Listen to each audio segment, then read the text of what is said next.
I need not want to do that. Dapat, huwag mag-take ang mga bata na ito ay kiliti. What you are doing sa pagpalo-palo na tik, sabi, pinapalo na. So, ang thinking ng bata is, yun ba ang palo? Hindi ako matakot sa palo. I will not be afraid of the authority. Kasi ganun lang pala ang palo ng Diyos. Because you are stewards na binigay sa inyo ang mga anak nyo. So, sabihin you are the representative of God to these children. Ganun pala, mag-violate ka ng mga utos, kilitiin ka pala. Ang palo nyo kasi, kiliti.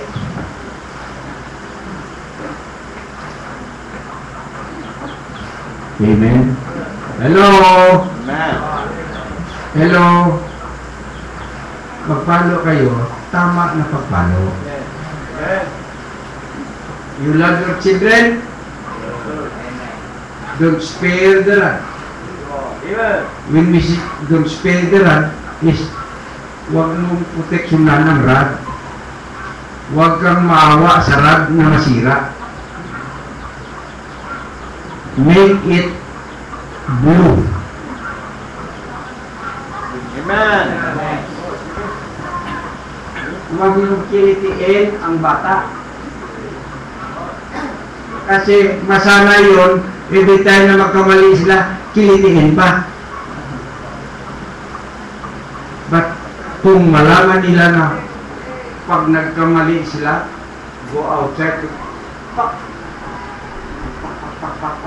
iyak yan, di ba? Sige, iyak, sige, pak, until they will stop. Ganun pala ang pagkamali. Ganun pala ang Diyos pag magpalo. Takot. Ngayon, ang mga anak nyo hindi takot. Kasi kinikilitin nyo pa sila eh. Tutoy, huwag naman. Sinabi na huwag na eh. Hindi makinig yan. Kung kilitiin nyo, pag nakatikim yan ng palo na tamang pagpapalo, hanggang ngayon, 72 years old ako, hanggang ngayon, pinapanaginipan ko pa ang pagpalo ng ama ko sa akin. In my dreams, nandun pa rin ang sakit at takot ko na magkamali. Because, ganun.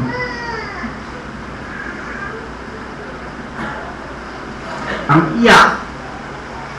iyak ay pang-blackmail. Right. I'm familiar. Come on. Basta mag-iyak-iyak ng asawa nyo, take note. Take note. Take note na. Thank you po. Tandaan nyo yan, pag nag-iyak-iyak na yan, may gusto yan na gawin. May hiningi yan. At dapat susundin mo siya ang gusto niya. Gusto ko, bil mo to, bil mo yan, bil mo ito. No?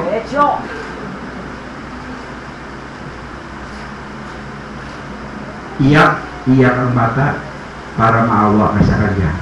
Ang nanay naman, o ang lula, will intervene.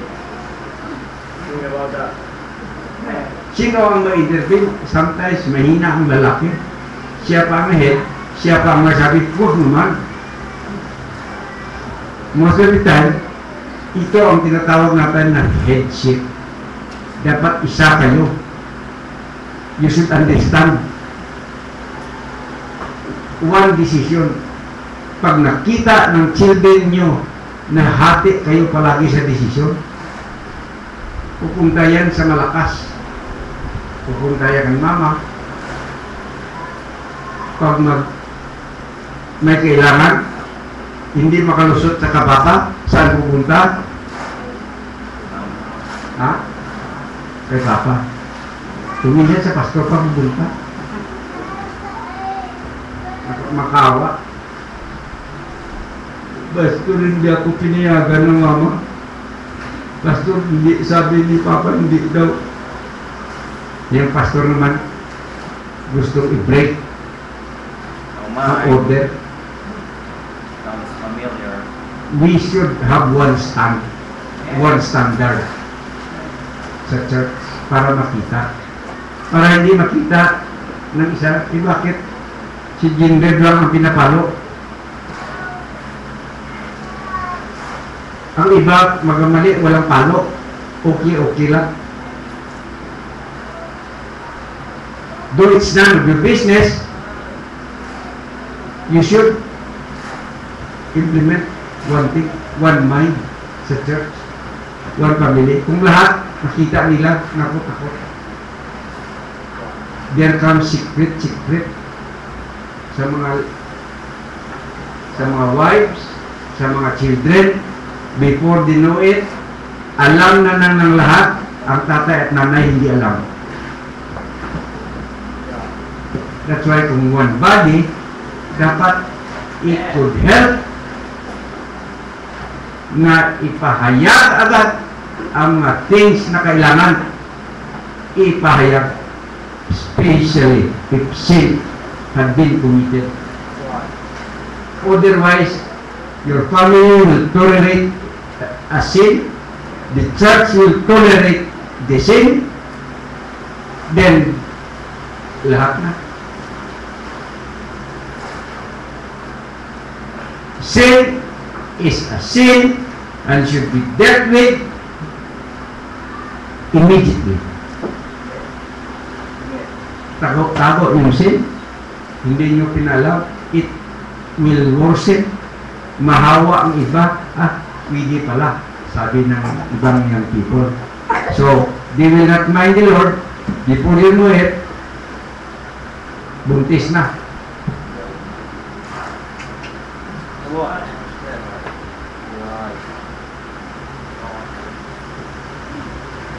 Ano ang testimony ipakita ng family, ng church? Then if you adhere to the strict discipline,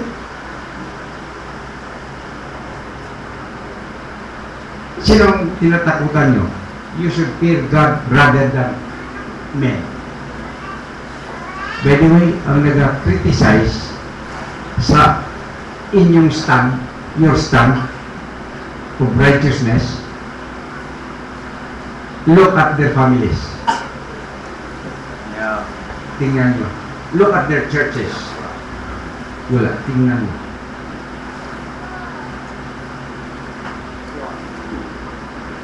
But why should you mind them? Just mind what the Lord is telling you to do. You have everything. You have a church, you have the book, you have this right structure, right organization. Your business will go on. Right? Tama ang organization. God's business will continue on His way. The way He would like it to be done. Okay? Now going back to other things that need to be addressed, especially in the family setting and the church setting. By the way, dito ang role ng pastor is to teach the word of God sa mga heads at sa mga lahat, sa lahat ng families.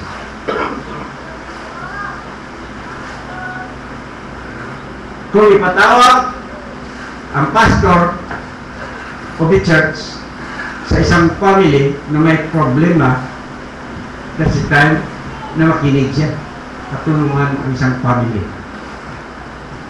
Don't take the law into your hands at makikialam. That's right. It should always be in what you call coordination with the head of the family or the whole family itself.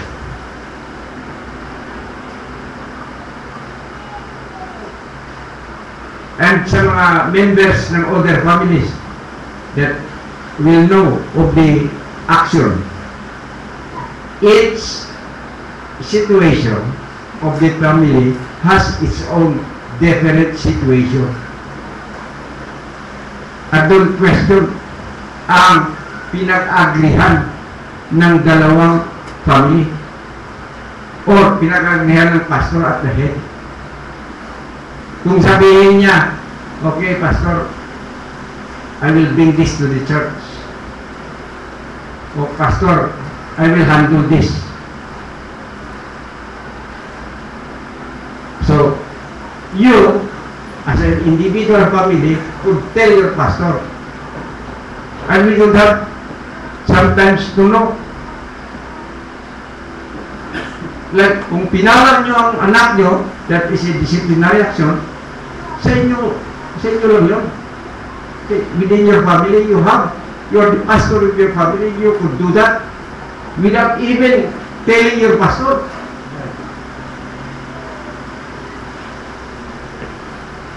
But if you wish that kung may complication, isabi nyo sa pastor nyo. Complication as if another family is involved also. Yeah, you call in the pastor, then the heads talk. Ano maganda? We pray, then what is established, yun ang gagawin. In some cases, the church should be informed para they will know and they will learn how to do these things if such things will happen to their family. Alam na nila, gawin nila. Kasi ang ginawa na isang una, parang parehas yun eh. No? Nagkasala, itong ginawa. Then, let's do it. Ganon din. But remember, once ang head ng family nag-decide, you have to also understand and abide by his decision. Kasi siya ang most concerned, being the head of the family, kung anong gusto niya sa family. Of course, as long as hindi pa apektuhan ang overall sa church. There are so many problems that could be avoided by just following the things ordered by the Lord. Pag may nagkasala, kasi ito lang, pag may something that is going on, halimbawa,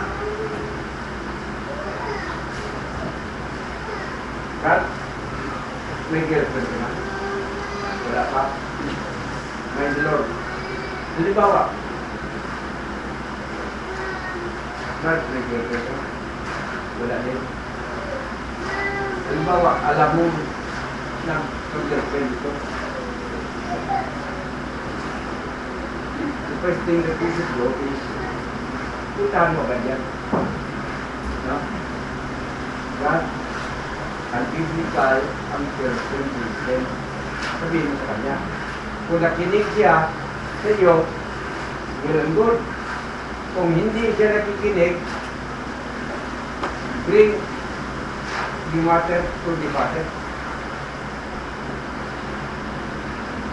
Kung hindi sila nakinig, kasi ang father niya pala, conforme na mag-asawa nito, hindi mo na alam.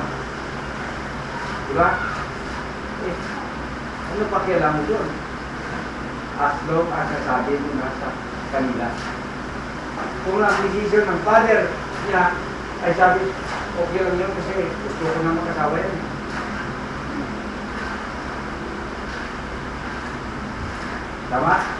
But kung hindi ka pumunta sa kanya, at sa kanyang ama, at ikalat mo na doon,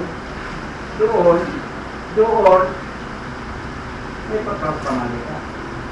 Kasi kung gusto mong tulong talaga, anong sabi ng Bible? Go directly to the person of the mali. And rebuke him sharply. Alone. First, so many quarrels, hurts in the church is done because we violate this simple procedure of doing to the brother that we have.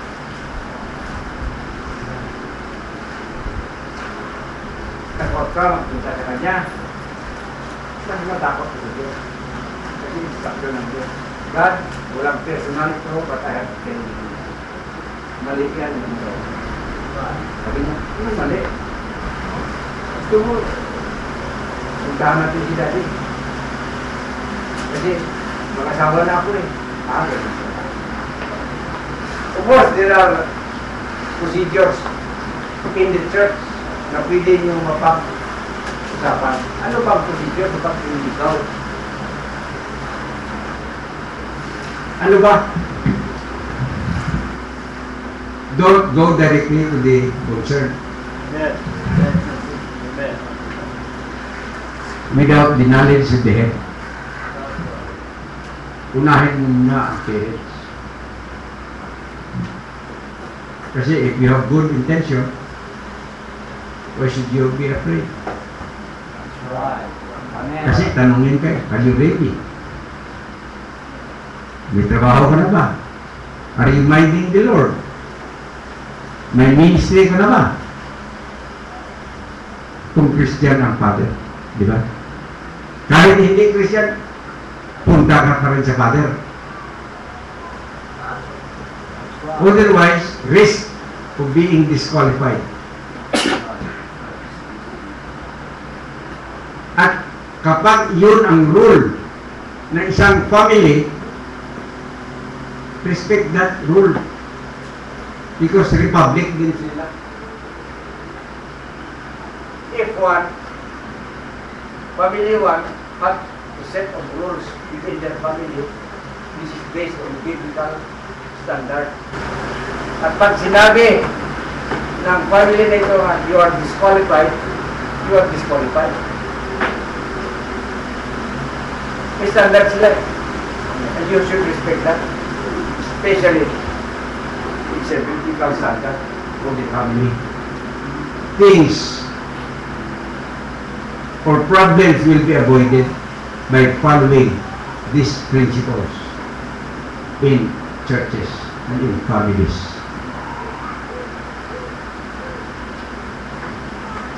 Discipline. Of course, a church, to protect its existence and to prevent apostasy, fast apostasy, they should have disciplinary actions on those that violates the word of God as stated doon. Again, we have the structure.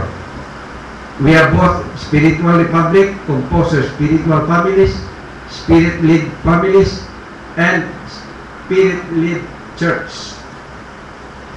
These are the two distinct groups that will implement those that are stated by the Word of God in these two sets of organization, families and church.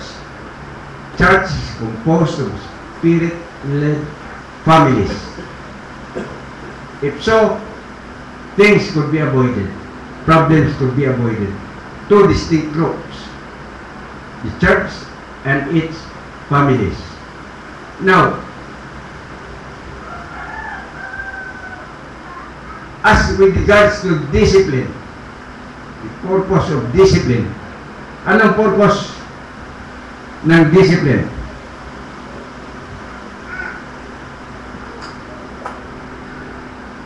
First is, there is a need to have discipline of the church. Why? To protect the body of Christ and protect the local church. Not only the local church, but its individual families in the church. Yes, that's right. God has given what are these things.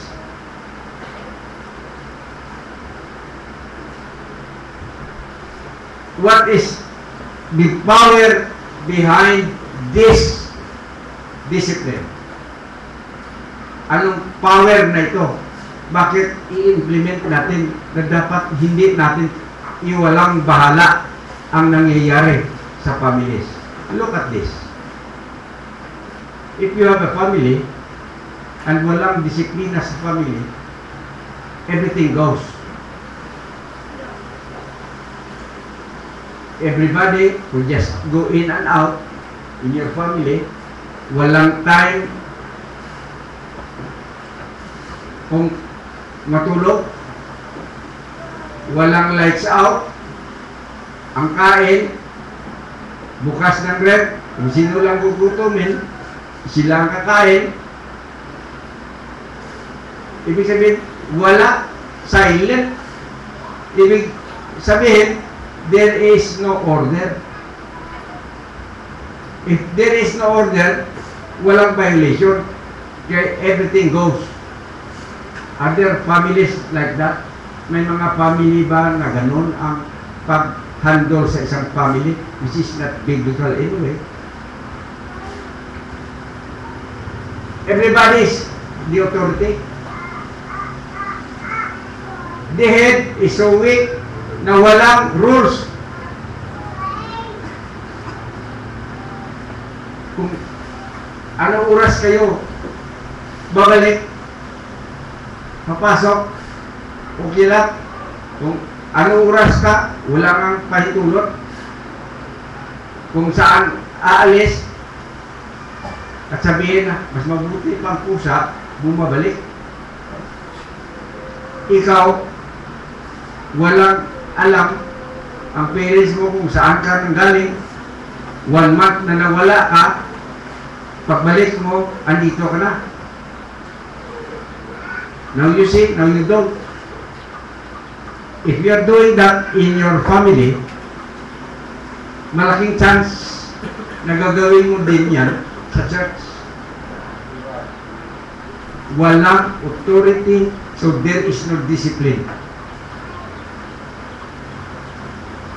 Parents or heads have ordinances so that you could institute discipline.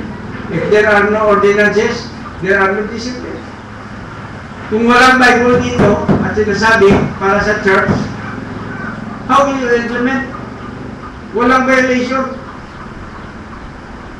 So if your family is not doing that, ganun lang ang nangyayari.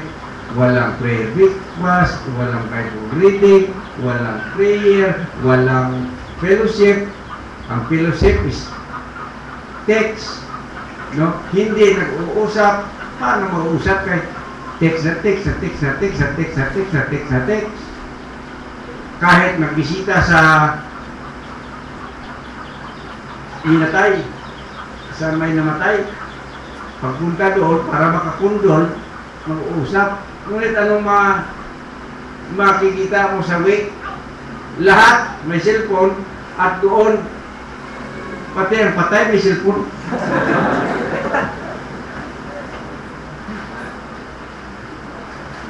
Tama. How about that?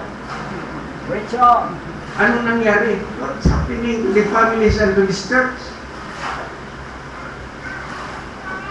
Punta tayo dito at, hi, kamusta ka? Hindi na pwede kasi nag-uusap. Mag-uusap ka ba na nag-text ka nag-uusap? Ano yun? Ha? Ha? Ito person. Ito hindi person. Usually, ang ka-text mo, walang personality nga eh. Hindi real.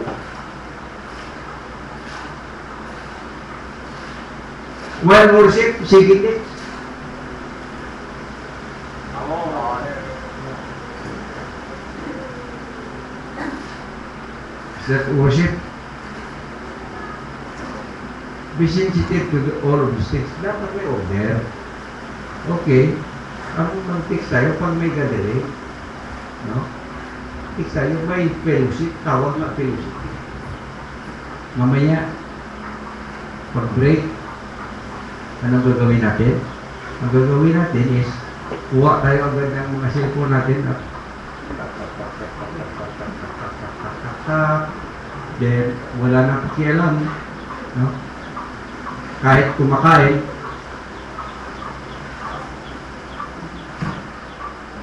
what's happening? What's happening? Walang discipline, walang order. So there is no violation because hindi naman sinabi.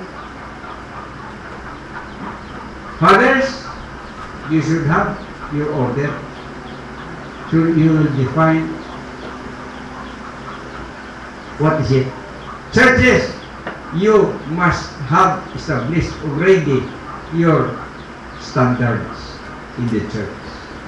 Standards of worship, standards of modesty, standards of men, standard of ladies, how they dress, the picture.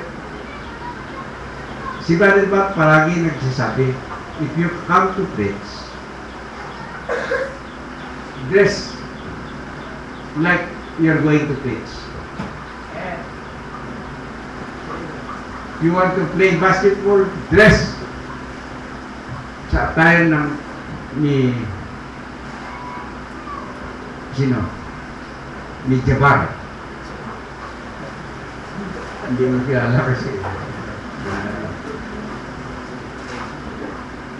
Ibig sabihin is, come to dress like na magpapits.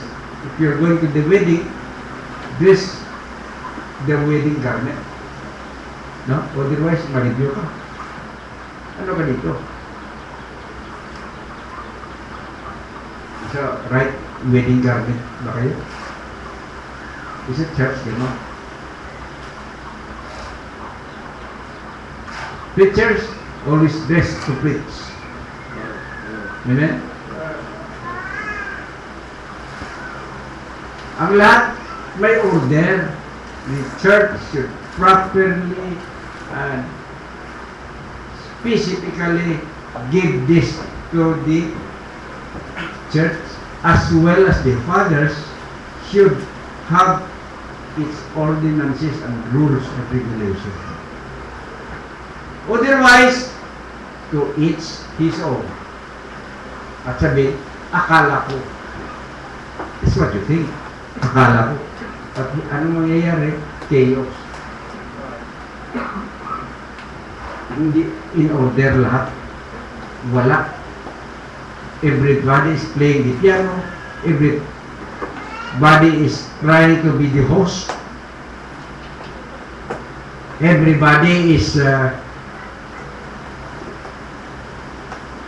doing things they are not supposed to do. Walang order. That's why God is a God of order. Amen. He gives us these things to protect others, no? To protect your families and you and your church. Hindi pwede po na walang order na to each his own lang. What other standards that are commonly,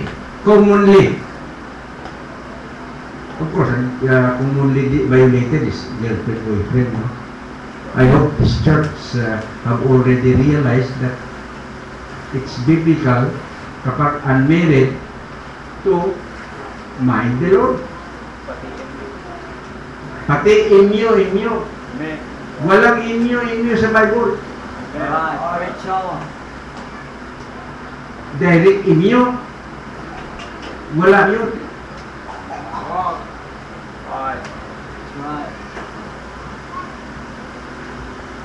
Wala yun lahat. Go to the parent, to the head. Doon ka. magsabi muna, if you're ready. Of course, if you're ready, don't do that. You could do that only if you have already a work, ready to get married, to settle down. Just like Brother Paul. Yeah. You're a mark, brother. Yeah. You're a mark. You're a mark man.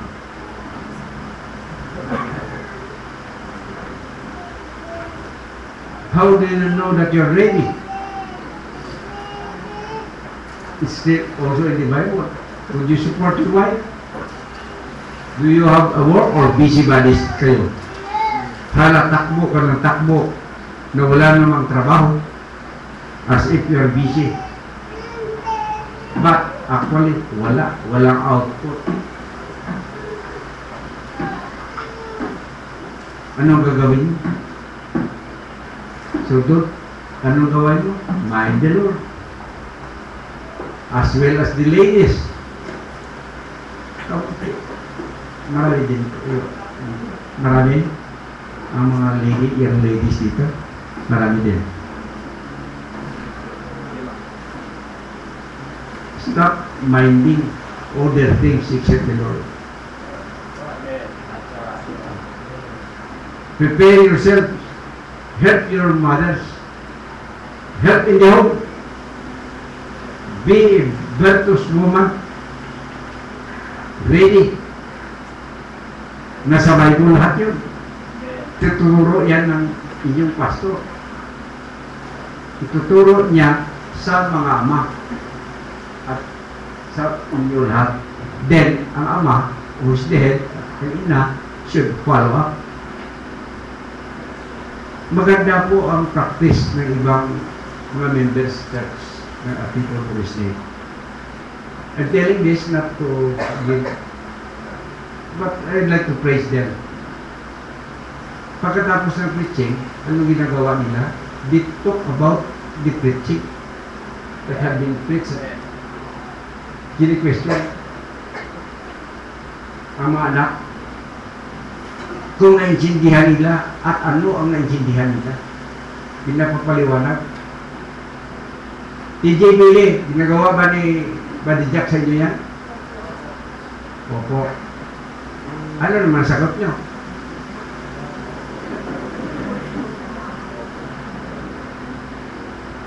At kapag hindi kayo nasagot, ano nangyayari? Grounded? Grounded? At right there and there, pag nagkamali doon sa church, baba agad, palo, para matandaan nila. Kahit nagsisigaw na, baka mabali ang buto ko.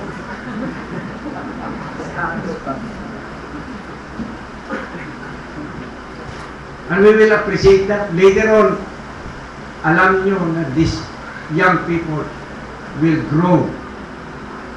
When they grow up, they will not depart from the right training that they received from their father. Sino may sabi? Bible. Sa prophet kanina, di ba? Pangawakan natin yun kasi Diyos ang nagsabi nun. Anong ba mga things that normally cause problems sa church?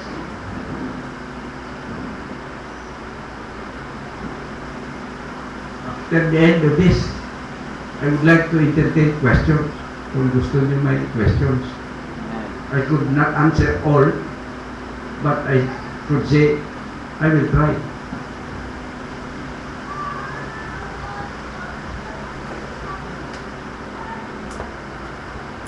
The things that we have in our hands already are enough.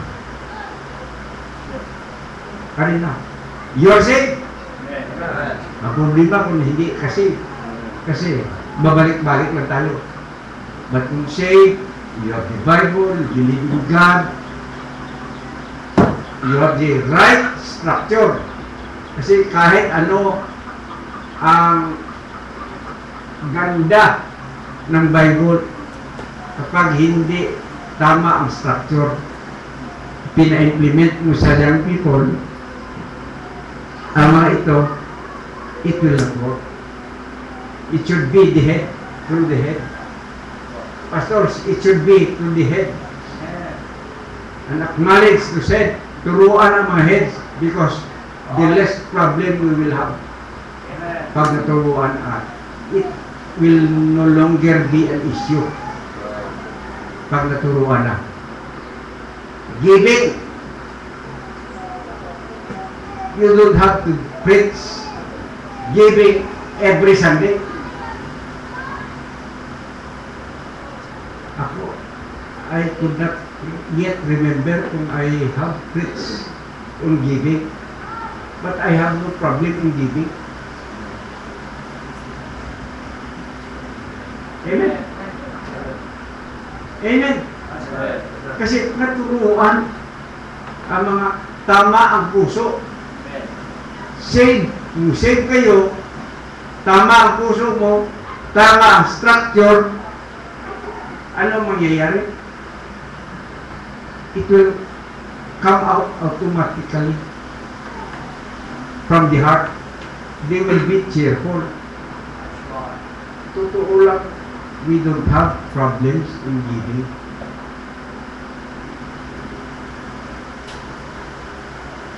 Palaging exist. Totoo yan. Exist palagi every year, year after year, year after year. You know why we are doing this? Because lahat na pundo zero out every month.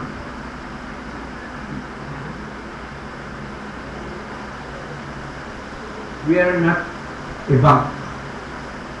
We don't keep money except it is intended to some projects.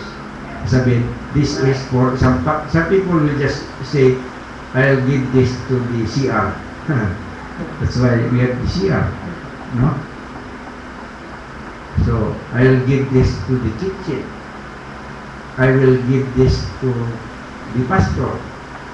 Praise God. I will give this to the missionary. I will give this to the mission. Specific, I will give this to the ABPI. Coming ABPI. Mayroon to specific.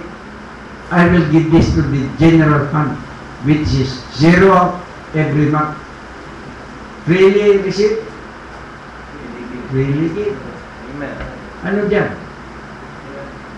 That is spiritual republic in giving. Mindset. I taught this sa Santiago while people are busy trying to teach topics on things that are not important, has nothing to do with the relationship with God. I teach giving. Mindset. Everything you have is not yours. If you have that mindset, everything you have is not yours. You are just steward.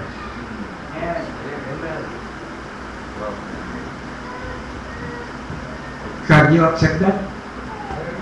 If you accept that, that is a spirit-led giving.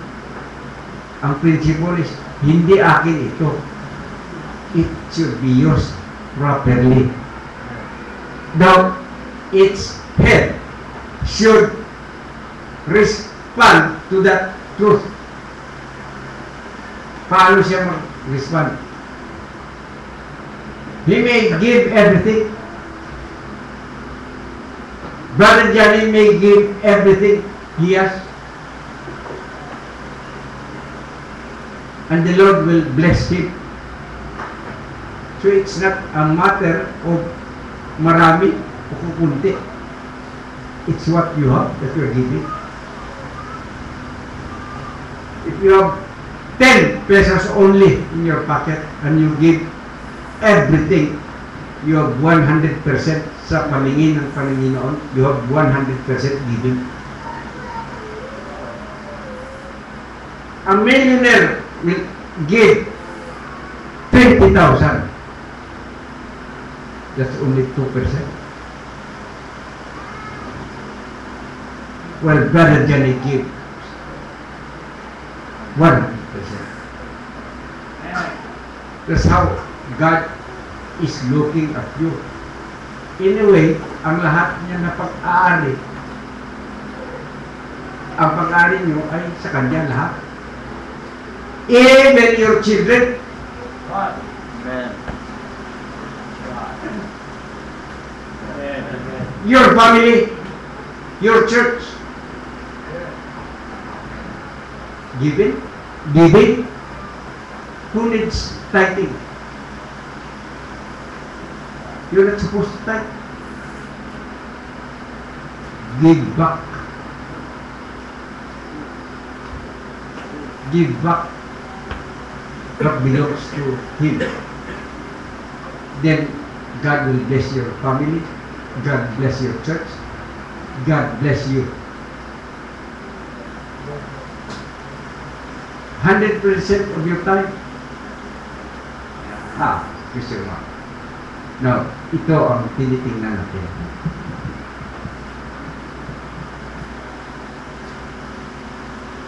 When I was young, I was already planning what life should I have when I retire.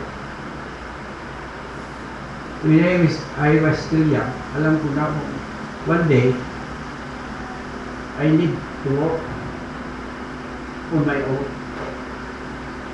Of course, sabi ko sa Panginoon, I thought all the things that happened to me is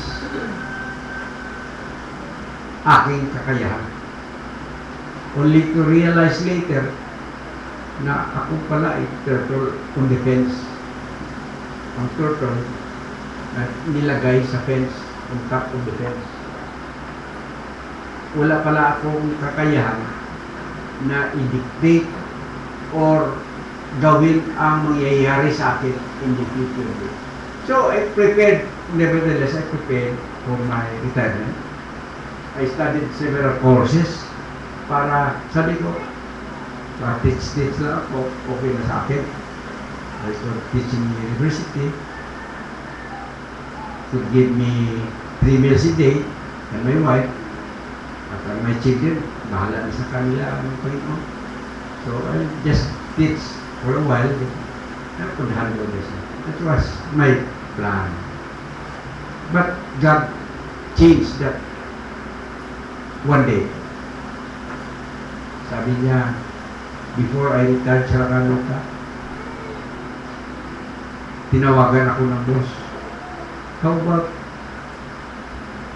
finding me a man like you? I have a property in Lipa. I would like somebody like you to handle that. Biniro ko. Where should I look for one? I am available. Are you joking? No, I'm not joking. I'm serious. I'm not laughing. Why don't you and your wife come over and see the place? So I went to Lipa. And the deal was made. I like Lipa.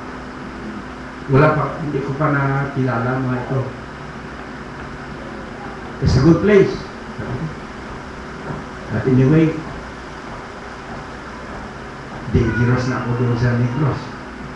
I might as well change place. Punta ako dito. But my plans are already made.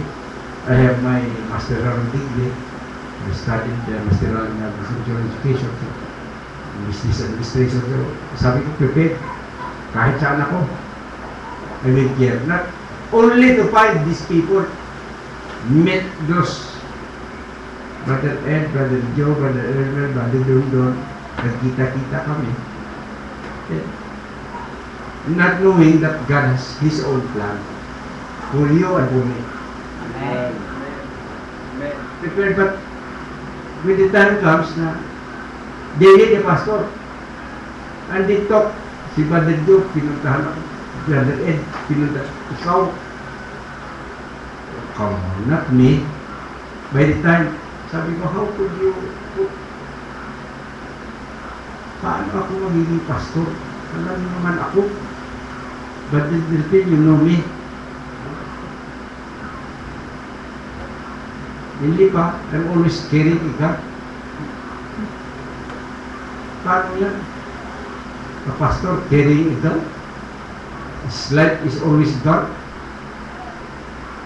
Yun ang hanap buhay ko. So, sabi ko, kayo na lang. God has got plans. And you cannot do about it. Wala kang magagawa pag tinawag ka ng Panginoon. So, now I understand why all those things happen. But I have my own plan. But sabi na Panginoon, in one ganun, nandito na ako sa lipa.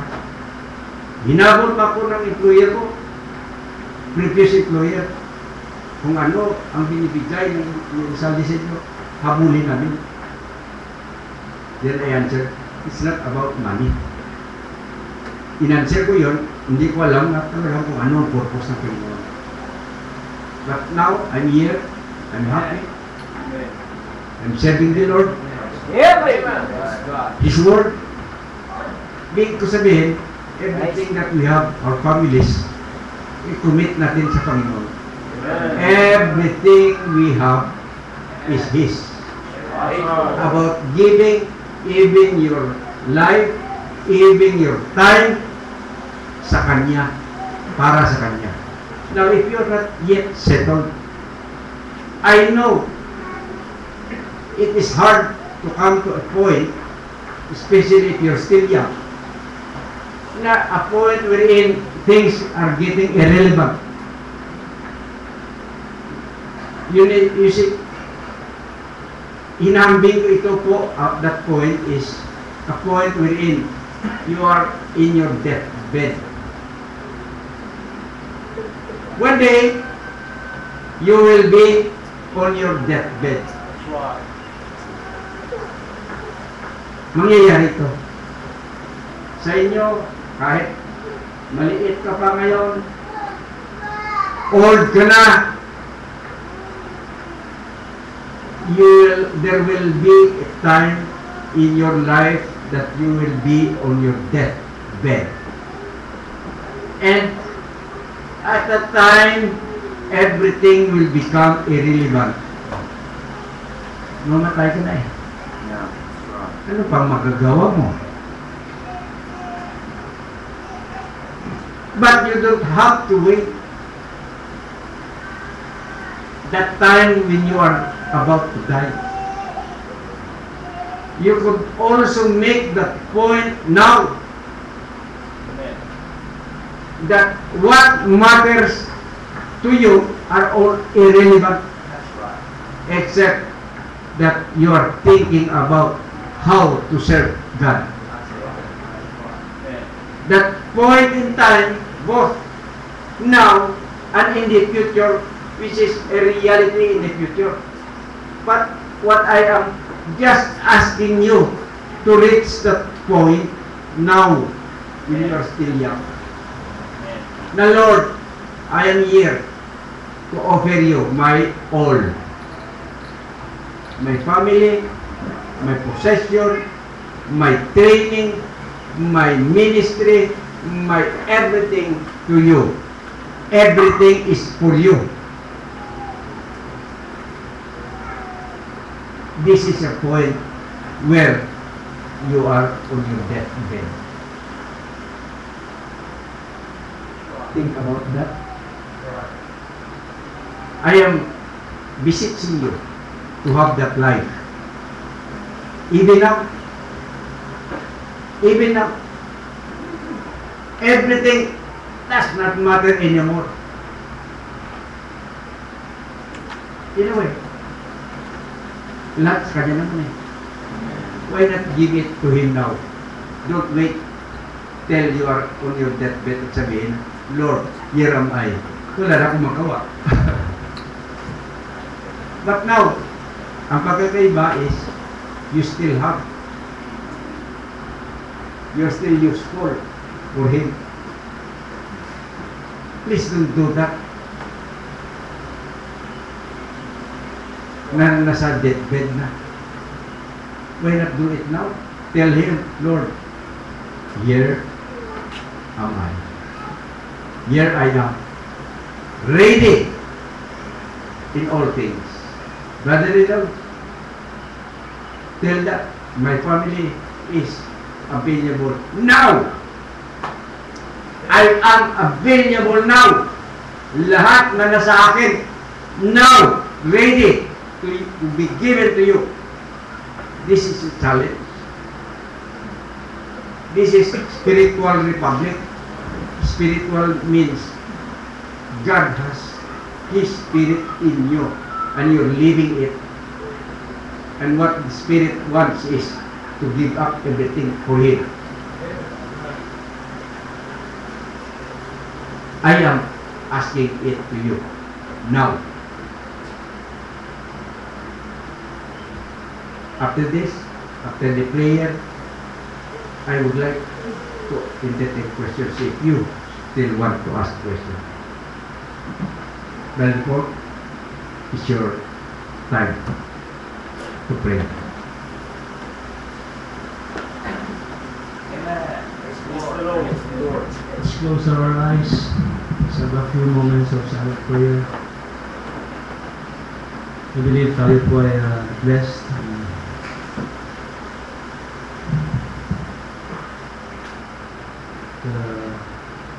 The message is very clear. We just have to believe it, make a commitment sa Panginoon. We could talk to our God and settle it.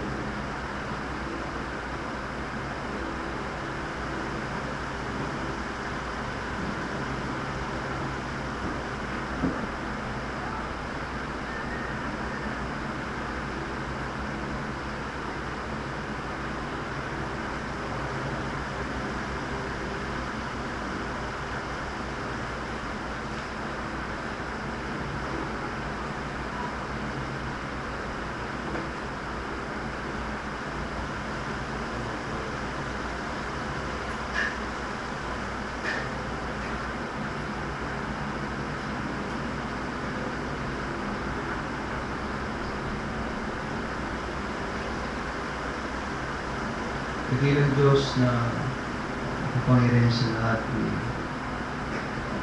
thank you so much, Panginoon, sa araw na ito, for your word. It's all about you. It's not about us. It's all about your attribute, your character.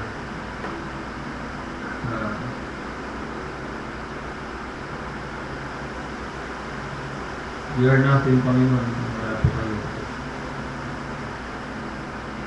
Salamat, Panginoon, sa instruction na binigay po sa amin. Salamat, Panginoon, sa mga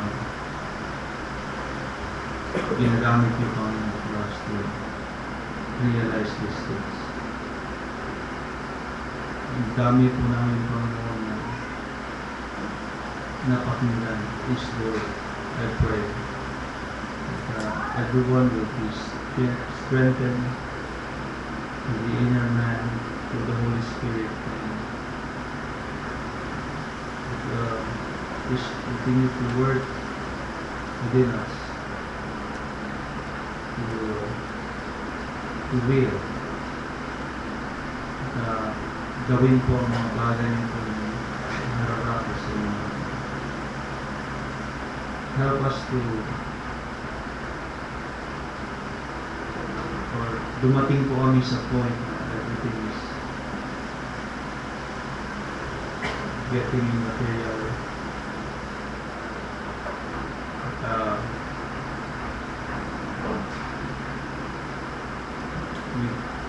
everything ay kita namin na talaga hindi namin hawak na help everyone, Panginoon, ibigay ang tiwala sa inyo. Makawala po kami from all anxiety, worries, cares of this world. At, ang sarap, Panginoon, mamuhay na kung pwede lang mawala lahat ng stress.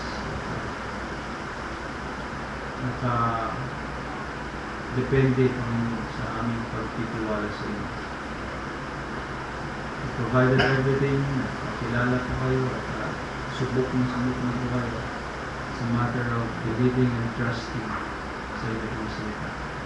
Panginoon, tulungan niyo po, have mercy sa bawat isa po sa amin dito.